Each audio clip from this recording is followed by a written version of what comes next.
Hello student, this is Muskan from Maharaja Agastyan School, Hisar. Today we are going to study History chapter 5 of class 7. After the end of this video, I will give you homework which will be check once when the school reopen. Chapter 5 है शासक और इमारतें। चित्र 1 कुतुब मीनार के पहले छज्जे को प्रदर्शित करता है। कुतुबउद्दीन ऐबक ने लगभग 1199 में इसका निर्माण करवाया था, मतलब इसको बनवाया था। छज्जे के नीचे छोटे मेहराब तथा जंत्य रूपरेखाओं द्वारा निर्मित नमूने को देखिए। क्या आपको छज्जे के नीचे अभिलेखों की दो पटियां दिखाई दे रही है? मतलब जो ये चित्र है इसकी बात की गई है। ये किसका? कुतुब मीनार को दर्शाया गया है। ये अभिलेख अरबी में है। गौर करें कि मीनार का बाहरी हिस्सा घुमावदार तथा कोणीय है। ऐसी सतह पर अभिलेख लिखने के लिए काफी परिशुद्धता की आवश्यकता होती है। सर्वाधिक योग्य कारीगर इस कार्य को संपन्न कर सकते हैं। मतलब जो ये कुतुब मीनार का बाहर का ये छज्जा है, ये क्या है?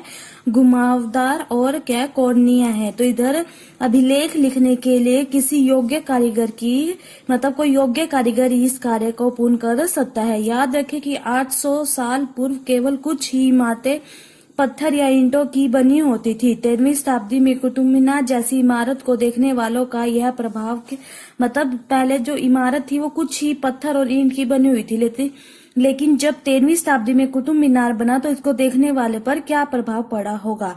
8वीं और 18वीं शताब्दियों के बीच राजा और उनके अधिकारियों ने दो तरह की इमारतों का निर्माण किया।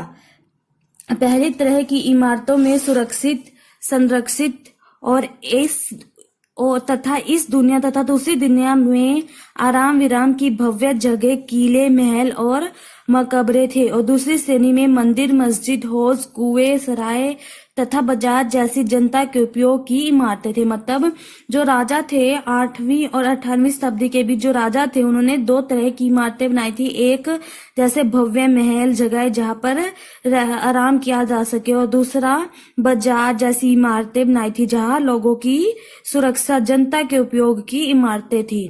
राजाओं से यह अपेक्षा की जाती थी कि वह अपनी प्रजा की देख रेख करेंगे तथा प्रजा प्रशंसा पाने की आशा करते थे। जो राजा थे वो अपनी प्रजा की देख रेख करते थे और उनसे प्रशंसा पाने की आशा करते थे। इस तरह का निर्माण कार्य व्यापारियों सहित अन्य व्यक्तियों के द्वारा किए जाते थे। वे मंदिरों, मस्जिदों और कुओं का निर्माण करवाते थे, परंतु घरेलू स्थापत्य व्यापारियों की विशाल हवेलियों के अवशेष 18वीं शताब्दी में ही मिलने शुरू होते हैं। अभियांत्रिकी, कौशल तथा निर्माण कार्य। स्मारकों से हमें उसके निर्माण में प्रयुक्त शिल्प विज्ञान का भी पता चलता है। हम उदाहरण के लिए छत का ही उदाहरण ले लेते हैं। हम 4 दीवारों के आर पार लकड़ी की सहतूरों अथवा एक पत्थर की पट्टियां रख कर छत बना सकते हैं। जो ये काम था छत बने का, उस समय बहुत कठिन रहा होगा, मतलब बहुत कठिन हो जाता होगा। इसको जब हम एक विस्तृत अधिरचना वाले विशाल कक्ष का निर्माण करना चाहते हैं तो उसके अतिरिक्त परिष्कृत कौशल की जरूरत होती है। 7वीं तथा 10वीं शताब्दी के मध्य वास्तुकार भवनों में और अधिक कमरे, दरवाजे और खिड़कियां बनाने लगे। मतलब जब 7वीं और 10वीं शताब्दी आई तो उसमें और अधिक भवन में, जो भवन होते थे उनमें अधिक खिड़कियां, दरवाजे और कमरे बनाने लगे। छत, दरवाजे और खिड़कियां अब 2 ऊर्ध्वाधर खंभों के आर पार एक अनुष्ठान सहती रख कर बनाए जाते थे। वास्तुकला की इस शैली को अनुप्रस्थ टोड़ा निर्माण कहलाई जाती थी। मतलब जो इनका ये था, जो ये 2 खंभों के आर पार रख के छत बनाते थे उसको क्या बोला जाने लगा? अनुप्रस्थ टोड़ा निर्माण। 8वीं से 13वीं शताब्दी के बीच मंदिरों, मस्जिदों, मेहराबों और सीढ़ीदार कुएं से जुड़े भवनों के निर्माण में इस शैली का प्रयोग हुआ। दरवाजों और खिड़कियों के ऊपर की अधिरचना का भार कभी कभी मेहराबों पर डाल दिया जाता था। वास्तुकला का यह चापाकार रूप था। मतलब जो खिड़की और दरवाजे बनाते थे उसका भार डाट, मतलब ऐसे दोनों के बीच पे डाल दिया जाता था। निर्माण कार्य में चूना, पत्थर, सीमेंट का प्रयोग बढ़ गया। यह उच्च श्रेणी की सीमेंट होती थी जिसमें पत्थर के टुकड़ों के मिलने से कंक्रीट बनती थी। इसकी वजह से विशाल ढांचों का निर्माण सरलता और तेजी से होने लगा। मतलब सीमेंट का प्रयोग होने से जो चीज बनानी होती थी वो सरलता से और तेजी से बनने लगी। उसके बाद है शिखर से आप क्या तात्पर्य है? मतलब क्या है? मंदिर का शीर्ष जिसके नीचे गर्भगृह स्थित होता था होता है उसे मंदिर का शिखर कहते हैं। शिखर मतलब जो मंदिर के ऊपर जो चोटी होती है उसको बोलते हैं, और जो इसके नीचे मूर्ति स्थापित होती है उसे शिखर कहते हैं। उसके बाद है पित्रादुरा क्या है। मुगलों में दीवारों तथा दरवाजों पर रंगीन पिचकारी का आरंभ हुआ जिसे पित्रादुरा कहा जाता था। इसमें दीवारों तथा अथवा दरवाजों पर मूल्यवान रत्नों की जड़ाई द्वारा सुंदर फूल पत्तियों का निर्माण किया जाता। मतलब पिचकारी से फूल पत्तियां बनाई जाती थी और किसका प्रयोग होता था, रत्नों का। उसके बाद है एक मुगल चारबाग की क्या विशेषताएं थी। यह बाग 4 समान हिस्सों में बटा होता था। मतलब जो ये बाग था 4 समान हिस्सों में बटा हुआ होता था। यह बाग दीवारों से घिरा हुआ था। मतलब चारों तरफ इनके क्या होती थी, दीवार होती थी। यह बाग कृत्रिम नहरों द्वारा 4 भागों में विभाजित था। मतलब हर में अलग अलग नहर थी और ये आयतकार में स्थित था।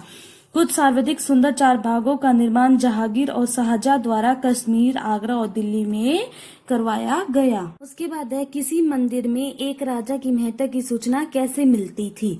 मंदिरों का निर्माण बहुत सुंदर तरीके से किया जाता था। मतलब जब पहले मंदिर बनते थे मुगलों के टाइम में, तो उनका निर्माण बहुत सुंदर तरीके से किया जाता था। मंदिर अपने संरक्षण की शक्ति, धन, वैभव और भक्ति भाव का प्रदर्शन करते थे। मतलब जो राजा उसको बनाते थे वो उनका क्या भक्ति भाव का प्रदर्शन करते थे। उदाहरण के लिए हम देखते हैं राजराजेश्वर मंदिर को ही ले लिया जा सकता है। एक अभिलेख से हमें इस बात का संकेत मिलता है कि इस मंदिर का निर्माण राजा राजदेव ने अपने देवता राजराजेश्वर की उपासना हेतु किया था। मतलब जो ये मंदिर था ये किसने बनवाया था, राजराजेश्वर मंदिर राजा राजदेव ने बनाया था अपने देवता की उपासना हेतु के लिए। ध्यान देने योग्य बात यह है कि राजा और उसके देवता के नाम काफी मिलते जुलते हैं। मतलब इसके अंदर जैसे राजा राजदेव और राजा राजेश्वर, मतलब उनके देवता और उनके नाम काफी मिलते जुलते हैं। राजा ने इस तरह का नाम इसलिए रखा क्योंकि यह नाम मंगलकारी था। मतलब राजा ने ये नाम ऐसा क्यों रखा, क्योंकि ये बहुत ज्यादा मंगलकारी था और राजा स्वयं को ईश्वर के रूप में दिखाना चाहते थे। जो राजा थे वो अपने आप को किसके, भगवान के रूप में दिखाना चाहते थे। धार्मिक अनुष्ठान के द्वारा मंदिर में एक देवता दूसरे देवता का सम्मान करता था। मतलब जो धार्मिक अनुष्ठान था उस द्वारा मंदिर में एक देवता दूसरे देवताओं का सम्मान करते थे। दिल्ली में शाहजहां के दीवाने खास ने एक अभिलेख में कहा है कि अगर पृथ्वी पर कहीं स्वर्ग है तो यही है, यही है, यही है। ये धारणा कैसे बनी, मतलब दिल्ली में शाहजहां ने ऐसी धारणा क्यों। शाहजहां ने दिल्ली में अपनी राजधानी शाहजहानाबाद का निर्माण करवाया और इस शहर के निर्माण में तत्कालीन वास्तुकला की श्रेष्ठतम टेक्निक का प्रयोग किया गया था। यह शहर विश्व के तत्कालीन सबसे सुंदर शहरों में से एक था। मतलब ये सबसे सुंदर शहर था।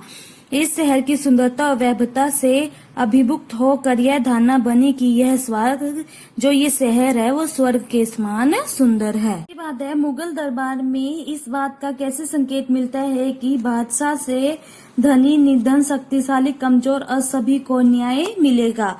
शाहजहां ने दिल्ली के लाल किले में अपने नवनिर्मित दरबार में राजकीय न्याय और शाही दरबार के अंतः संबंध पर बहुत बल दिया है। बादशाह ने सिंहासन के पीछे पित्रादुरा के जुड़ाऊ काम की एक श्रृंखला बनाई है। मतलब पित्रादुरा से काम करवाया है जिसमें पौराणिक यूनिक देवता अफियांस को वीणा बजाते हुए चित्रित किया गया है। ऐसा माना जाता है कि जब वो वीणा बजाते हैं तो सभी जानवर शांतिपूर्वक एक दूसरे के साथ रह सकते हैं।